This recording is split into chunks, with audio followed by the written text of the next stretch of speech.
Space is about telling stories and acknowledging stories and validating diverse knowledge. And that's why I'm so grateful that my colleague Karla Cordero, I'm the worst person with last names, so forgive me, sis.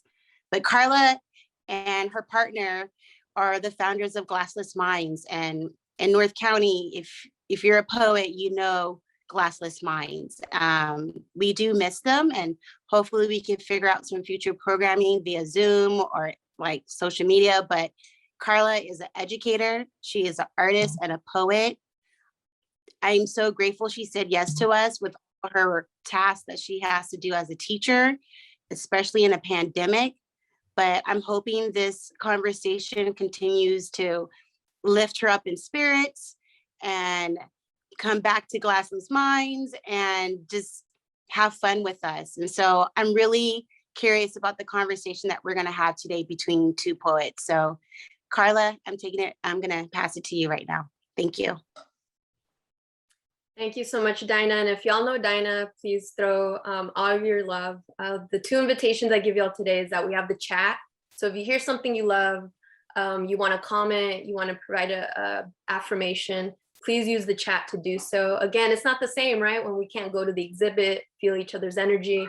So feel free to use the chat. The other invitation is you can use the reaction. So if you hear something you love, you want to laugh, you want to throw a confetti hat, a little, the Homer Simpson thumbs up, feel free to use the reactions.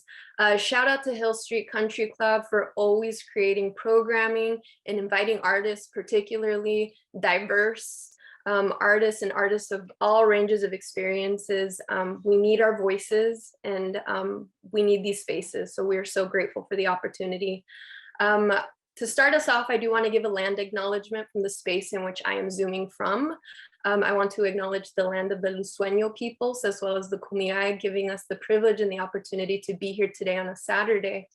With thinking that, I want us to start with as well, the words of the wonderful poet and essayist and Black feminist Audre Lorde, who once said that the European way of thinking themselves into the world is saying, I think, therefore I am.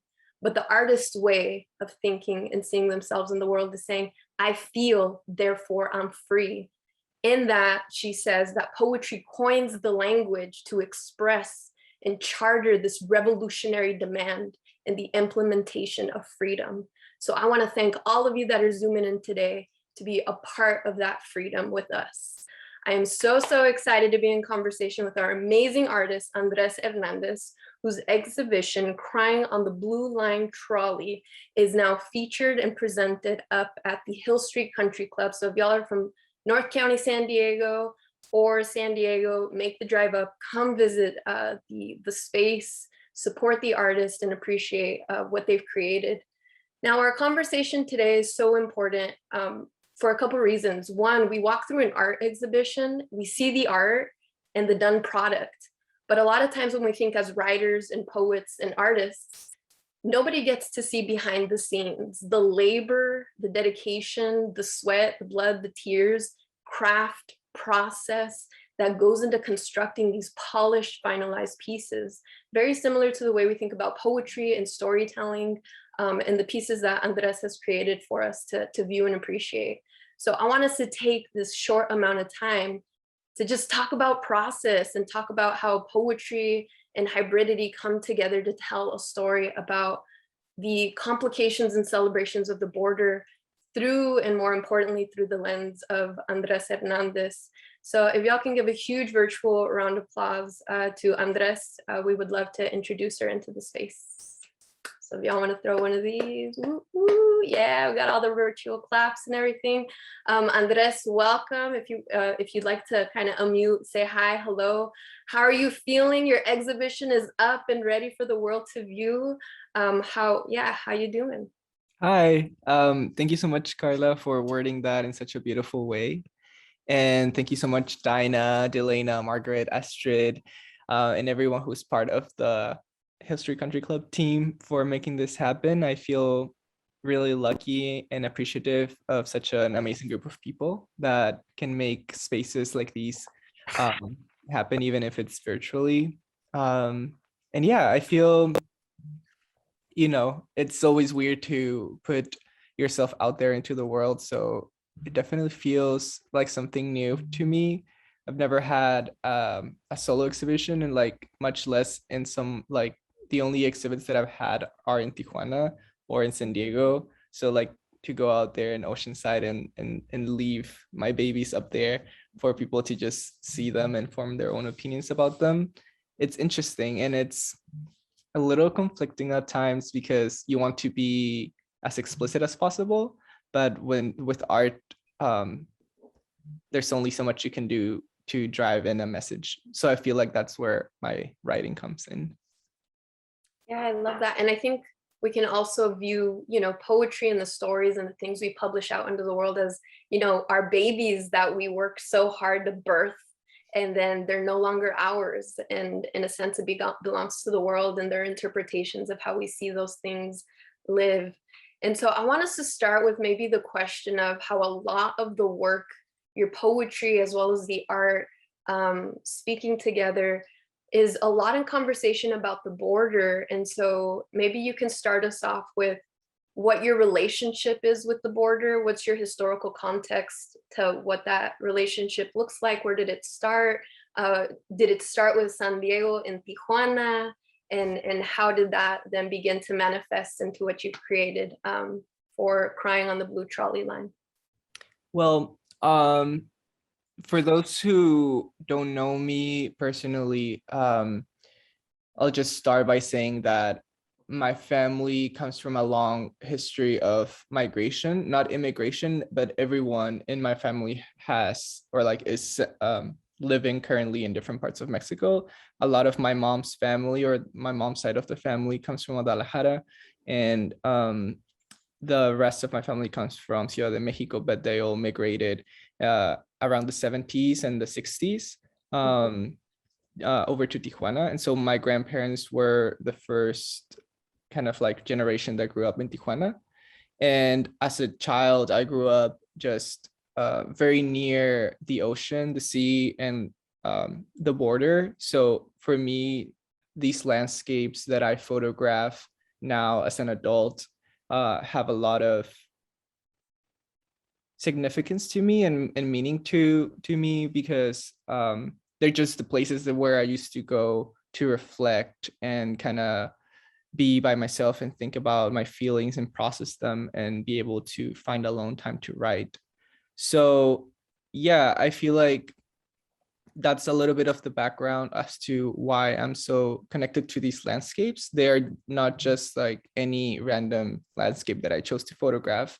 They're like very linked to who I am and where I've come from. And so with that in mind, just experiencing crossing the border as a Mexican person, especially as a non-binary trans person, it's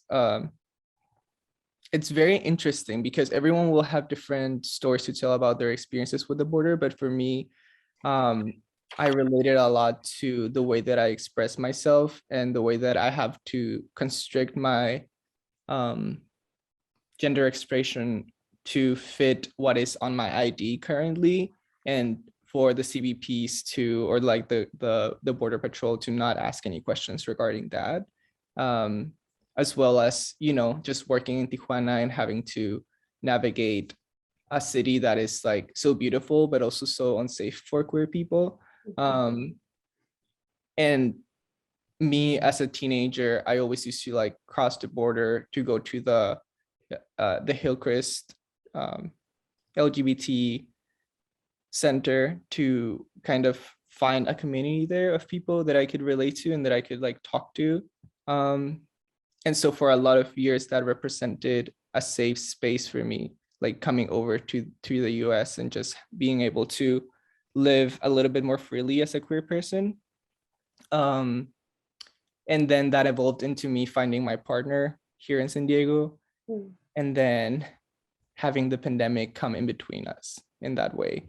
And so for me, the way that I envisioned this exhibit, it was about talking about unity and being able to go past these architectural boundaries and like physical boundaries as well. And that's how I approached the project. So yeah. Oh, it's beautifully said, and thank you for sharing like the journey and the evolution to like get to this point.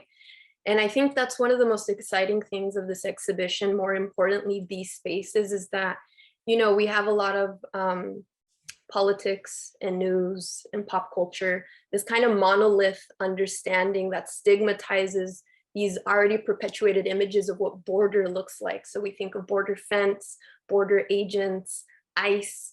A lot of times these kind of dehumanizing depictions of our undocumented community members, as well as like this very limiting and dehumanizing language we've created around these topics. And so I'm really just amped to see a lot of surprising and unexpected images that are capturing and redefining and reconstructing what border means. And so I'm really interested in having you maybe talk a little bit about more the choice in images. So we see a lot of existential, empty space, bridges and trolleys and lemon trees and backyards.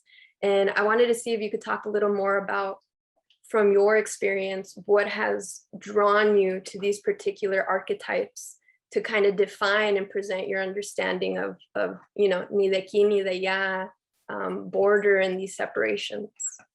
Yeah.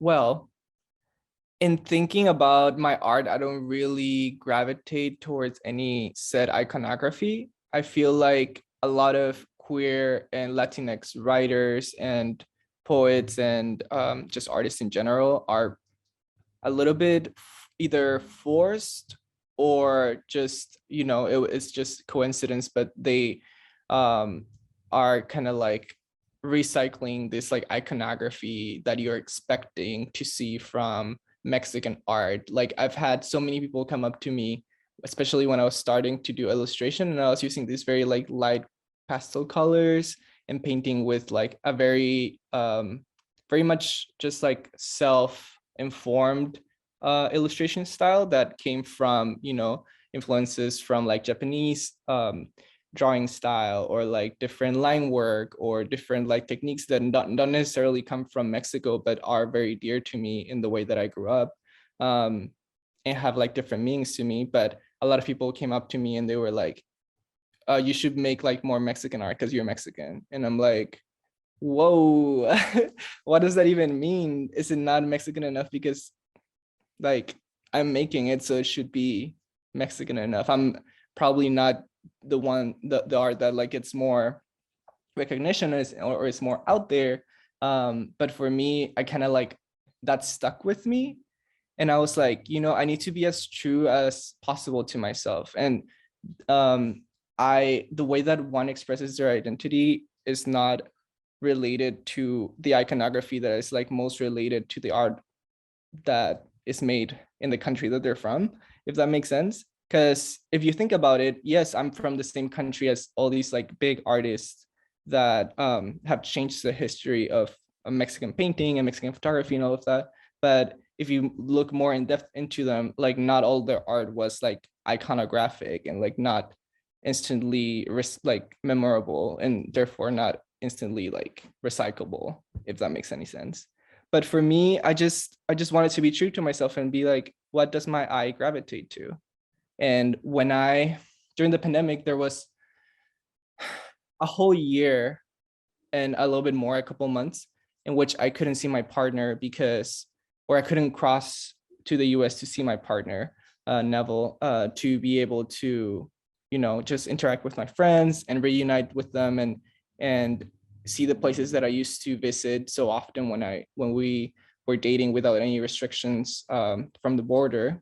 But then I found out that it was possible for me to take a flight to somewhere else in Mexico and then fly over to San Diego, so I could spend like a couple of months over here and be with him and see my friends again and get vaccinated, because in Mexico at the time we didn't have access to vaccines either.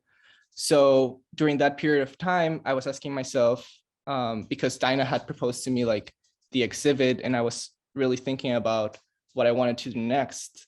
And my mind was just like, you know, just follow your gut, follow your body. What does your body gravitate to? What do you feel when you look at certain things? And for me, one of those big things was the bridges. I was obsessed with just like taking videos of the overpasses on the highway and like going on little like field trips by myself and photographing these with disposable cameras that they sell at Target. And at the time, I didn't know that I was gonna do photography. That's what's interesting to me. I was planning to do painting, and I was like, I need reference pictures because that's how I collect information for how I'm gonna approach a painting. But then I realized I had so many bridges already, and just in a moment of play, I decided to go photograph the border from San Diego, from the San Diego side, and revisit these estuaries and these fields and the ocean that I used to see from the other side as a child, but photograph them from this side and combine them in a way that explores, like, you know, I am able to see the Coronado Bridge from Tijuana, from the beach. So to me, it's like, how impossible would it be if a Coronado Bridge connected the two sides, Tijuana and San Diego, and made it so much easier for people to just cross the border? Imagine if there were no restrictions like that, you know? So to me, kind of sparked the whole concept of the exhibit when I had that thought, you know? These structures exist and they're so near to each other, but why can't we have them together, you know? I have like so many things I want to ask, but I also want to honor people's time. So while we kind of, you know, organically keep chatting for a few, if y'all are thinking of just amazing questions you want to ask Andres, curiosities, you can make your way over to Andres's Instagram page where you can even view more of the pieces in case you want access to those. So maybe Andres, you can drop your Instagram page and people can scroll over, as well as the PowerPoint offers a few more images of the exhibition. But a couple things is that I think about, you know, our roles as poets and artists, and, you know, when we're speaking from the Latinx identity, how oftentimes we have these expectations of what our work should sound like, look like, what kind of images are attached to that identity. And for us to recognize that identities are intersectional, and that also means our experiences are intersectional. So not every poem and piece of art is going to be about hot Cheetos and pan dulce and borders. These are all important, good things, but at the same time, there needs to be depth to those stories we tell, and we cannot limit ourselves to those images. And so I love that that your pieces are taking angles and distance, and almost this humanization of architecture, the underbellies of bridges and the insides of trolleys, and humanizing what space can do from your experience. I want us to now maybe think about poetry in the sense of when we work through our poetry as poets, we gravitate towards figurative language, poetic devices, the kinds of ways we use literal language and manifest it to become magic for us to invoke some kind of emotion. And so I wanted to think about what kind of devices were you using in your art? I noticed there's a lot of attention to specific pigmentation. I think of the wonderful Guillermo del Toro, who cleverly chooses, you know, color as like a poetic way of speaking to his audience. And I also noticed that you erase pigmentation, whether it be lighting or color. So I want to hear what your choices were making those decisions, what gets to stay, what gets erased.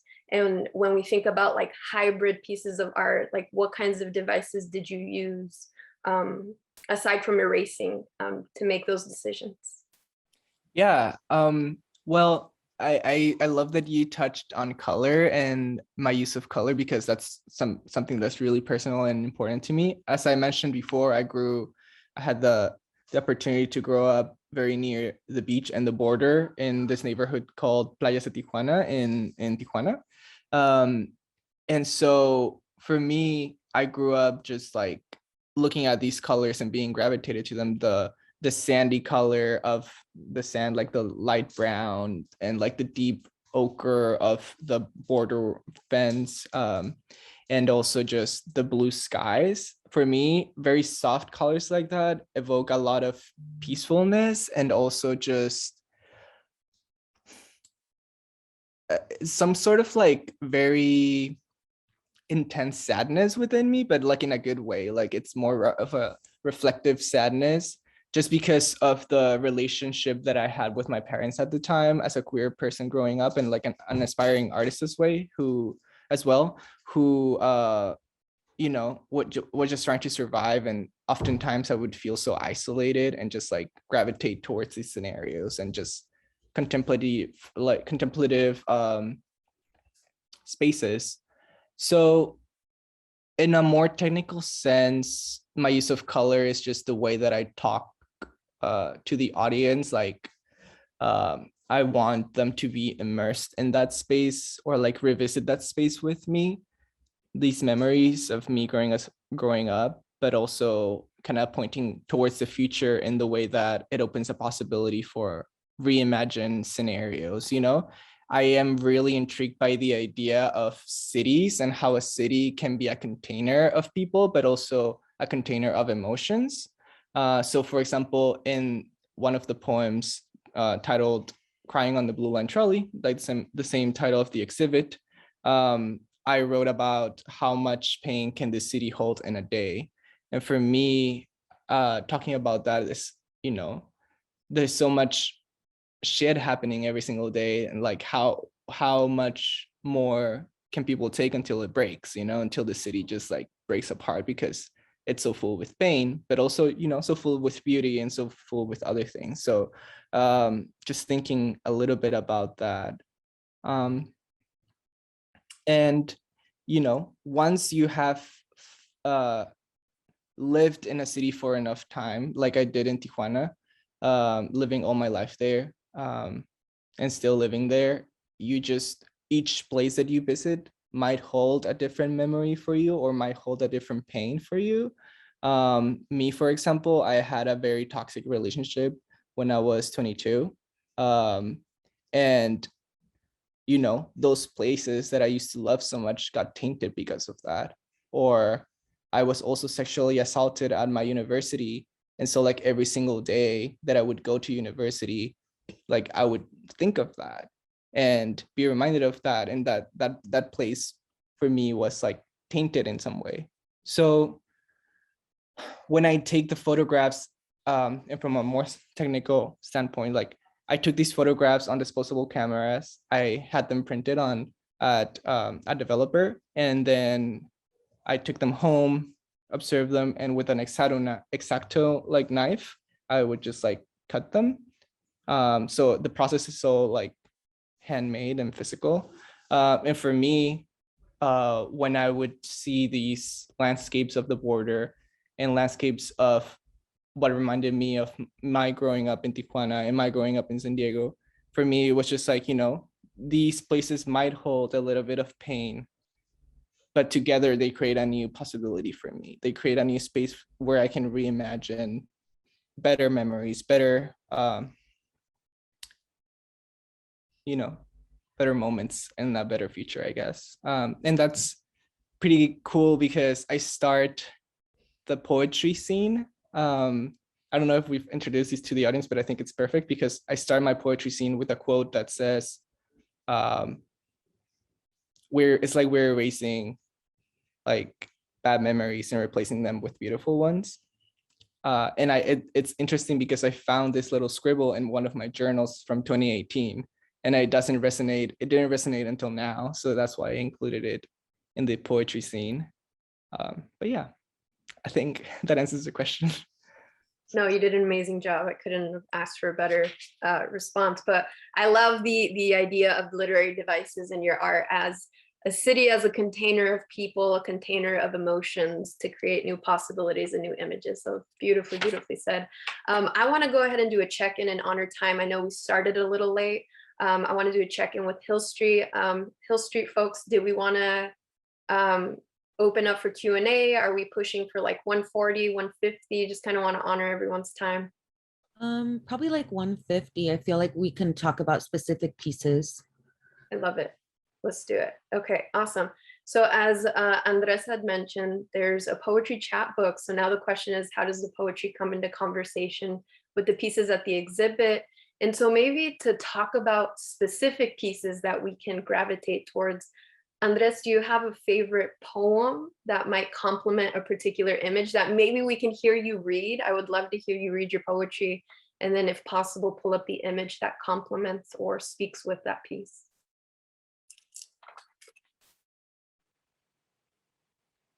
And I know I put you on the spot. You're like, which one? They're all my babies. But, you know, for the sake of what speaks to you now, if there's a particular poetry baby you'd like to share with us today.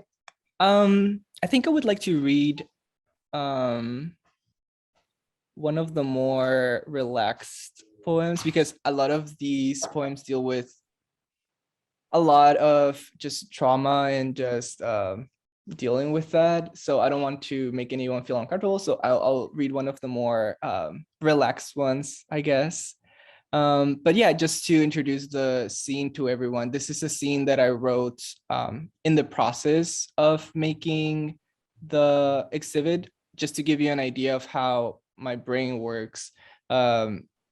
Whenever I used to have to go somewhere to take photos, I would take the trolley, the Blue Line trolley, or the 215 bus. Those are like my two go-tos when it comes to like moving around San Diego, because I don't have a car, and otherwise like my boyfriend has to drive me everywhere. So like, yeah.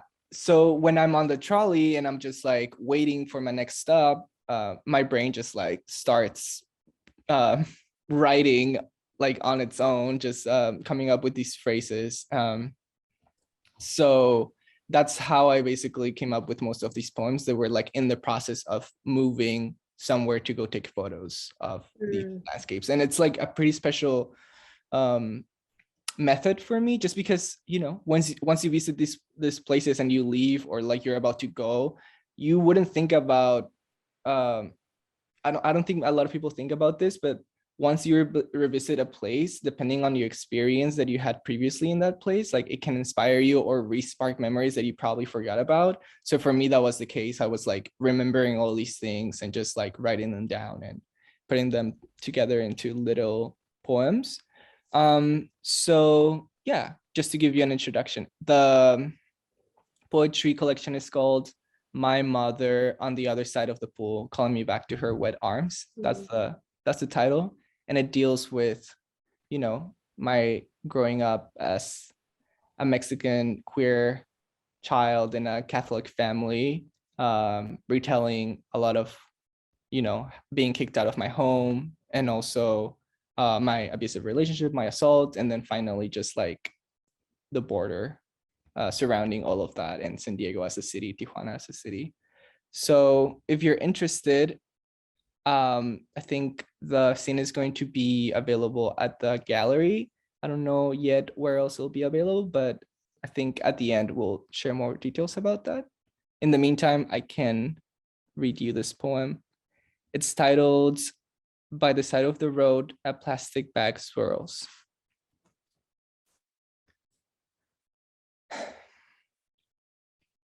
I mistake the sound of traffic on Cabrillo Freeway for breaking ocean waves. I sit on your bed and fail, and in man's sadness, climb over me as the sun washes the walls in canary yellow. I look at the new growth on your plant. I stare at the crumbled receipts on your dresser. The jewelry box, the lighter, my paintings, your ink, the open green box of mints. I grab and place 4 lemons in a plastic bag and think about the chatter of the people around me. Maybe this desire to be perceived and accepted is something that no longer bears any importance to me.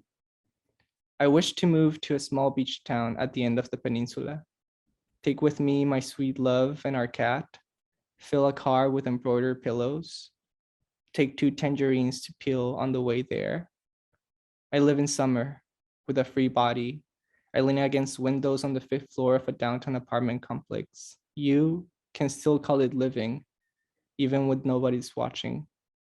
You can still call it love, even if it's just for today.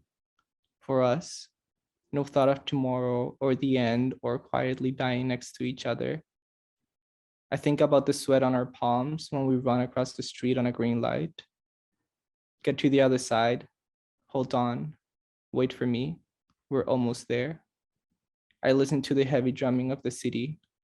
How do we ever fall asleep in a place like this? So yeah. Thank you for that. And if y'all are still tuning in, throw all your love in the chat. Use your reactions. I just love the pacing. I love how quiet the poem is, but the poem's so loud and so rich. And then when you pair it up with, let's say, the image here, I mean, the image here is so quiet, but so rich. And if we look at the image of the inside of the trolley, right, this idea of like humanizing the trolley when there's no human, but we can see, again, a lot of poetic device, the poles with the repetition, watch your step, watch your step, watch your step, and the various pigmentations of red and the distancing. And so I love how each piece of art can function as its own poetic message. Or if you look at the exhibit as a whole, how each image functions as almost a stanza, its own Polaroid version of a story, of a poem in sequence, which is really beautiful. Did you want to add anything like about your excitement or the story that's being told in this particular image?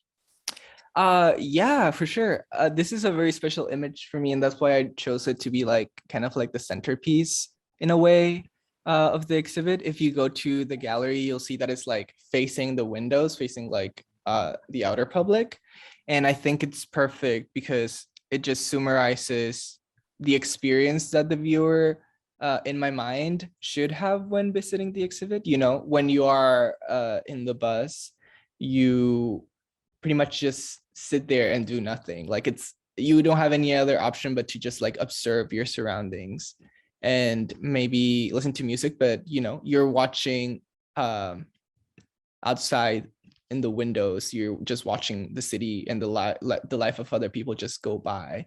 And for me, that's so inspiring. And you know, when I was traveling from place to place, this was an accidental photo. Like I didn't know it was going to turn out okay or good or at all, because what happens with disposable cameras is like sometimes even places that seem like they're correctly lit, like they have enough light to come out, like sometimes it won't come out just because the quality of the film is not that great. But that made it even greater when the photo actually communicated some sort of message to me. As you can see, like if you look at the bottom of the picture, you'll see like a little mistake in the film, and that's just because every single photo that's like the last photo of the roll will have that little mark. And I think it's so powerful that's like the last photo of that one particular roll. I like the fact that it's tilted because you know, when you're in the bus, it's hard to have like good movement just because it's so shaky sometimes.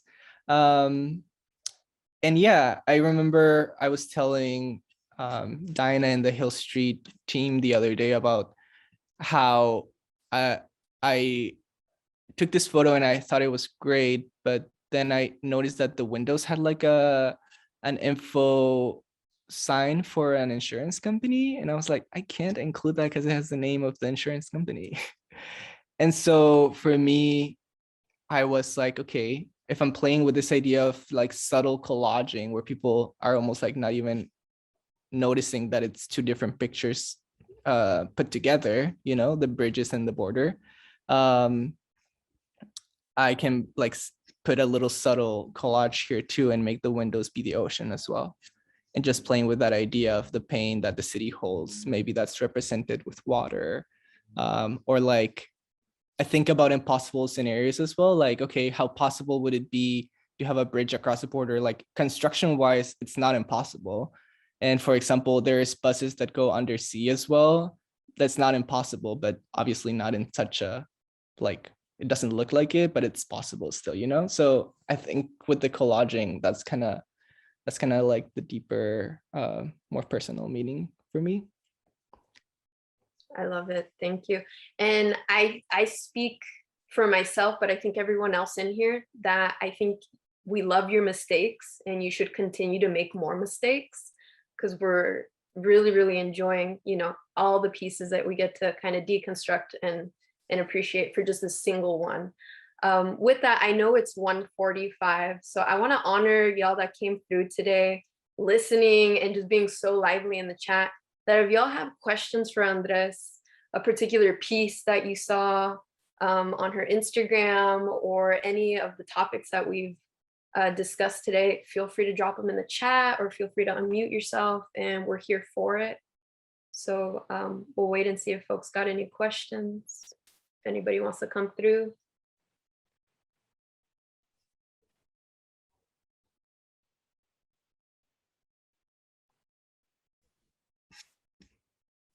And while we wait, because maybe people are like, okay, now I have to think. I don't know. You know, maybe Andres, you can direct us to maybe a specific piece that might have been your favorite, and why. But let me just honor really quick before we get there. Was there anybody out there with a question or comment? I see the comment by, I don't know if I'm pronouncing your name correctly, but Kiala. Oh, Kayla, yeah. Kiala. And yeah, I like the comment that says the lighting looks like it could be late afternoon, nearing sunset, like the end of the film and the end of the day. I like that. But yeah, it's a nice feeling. I love the placement of the light. Light is so important to me, and I love like very end of the day kind of lighting. But what's curious about it is that this was actually like really early in the morning, just because I wanted to go to this location in National City, and the way that I wanted to photograph the bridges wasn't gonna be possible unless the light was hitting from the east towards the west. So knowing that, I was like, I need to wake up like at 4 a.m. to go photograph this. So like that's why it's so empty as well. Usually the bus is not that empty, but I was so lucky that the light was perfect and there was no one there, and like it was just great because it happened in the process of trying to take other photos. So yeah. Thank you. Thank you, Ines or Ines.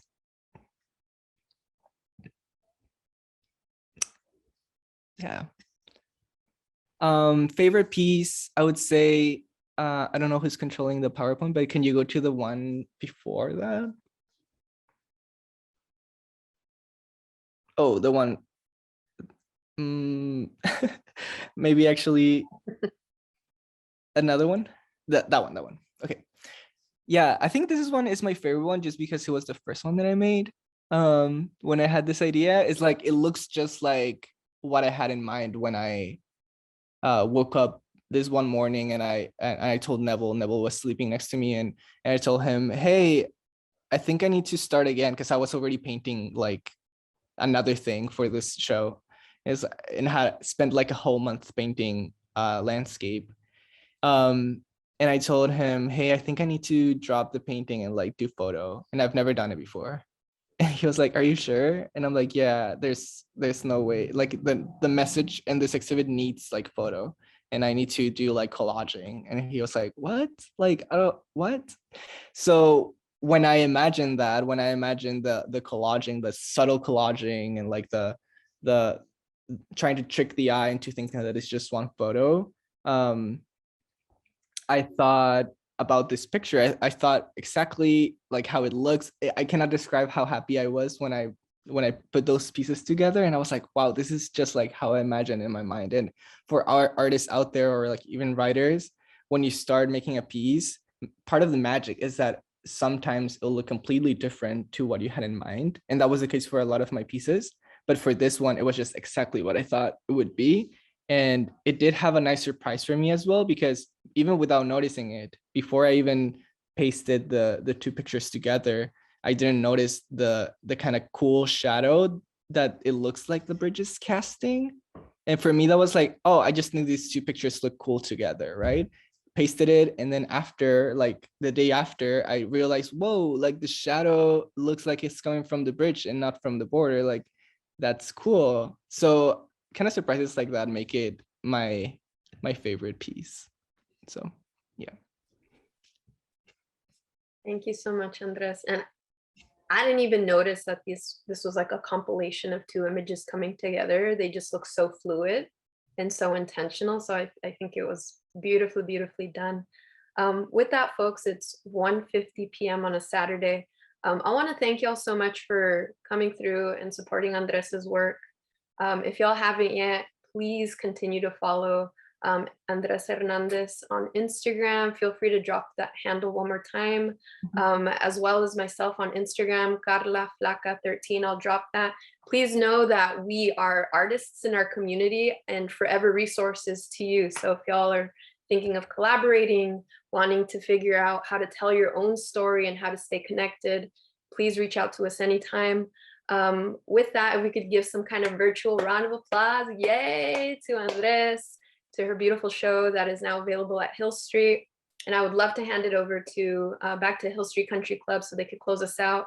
Thank you all so much for joining us. I am so happy. And as Dinah had said, this is definitely like a resurrection of the soul that I needed. So thank you all so much. And I'm gonna hand it over to Hill Street. Thank you, fam. Thank you so much, Karla. I appreciate you.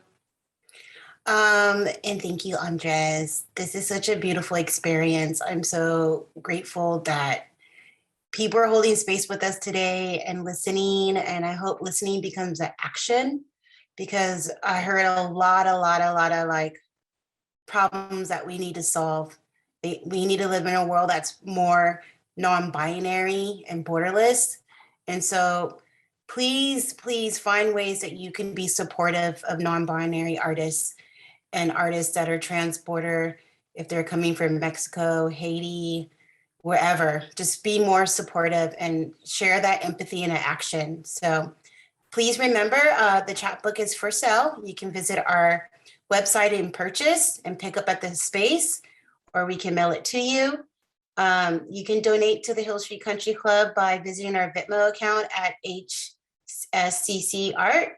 Or if you want to like be nicer and generous, you can go to our website and drop a check. But anyways, just want to thank everyone so much. This was beautiful.